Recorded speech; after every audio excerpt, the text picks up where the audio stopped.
बघा मुलांनो, नवोदय 2022 ला आलेलं उदाहरण आहे.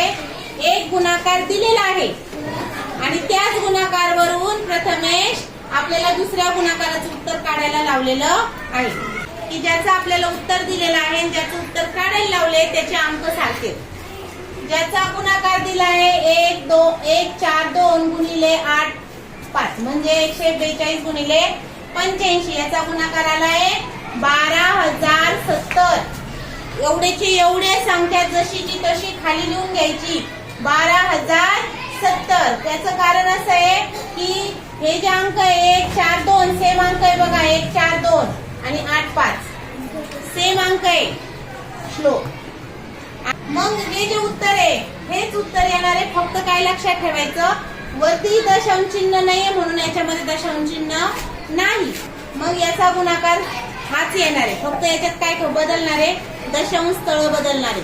दशांश चिन्हाच्या उजव्या बाजूला जेवढी घरं असतात त्याला आपण काय म्हणतो, अपूर्णांकाची घरं किंवा दशांशी स्थळ म्हणतो. मग दशांशी पहिल्या संख्येमध्ये किती स्थळ आहे, गुणकामध्ये किती स्थळ आहे, 1 2 3. किती स्थळ आहे गुणकार, 3. आणि गुण्यमध्ये किती स्थळ आहे, 1. म्हणजे टोटल किती स्थळ आहे अपूर्णांकाची, 4.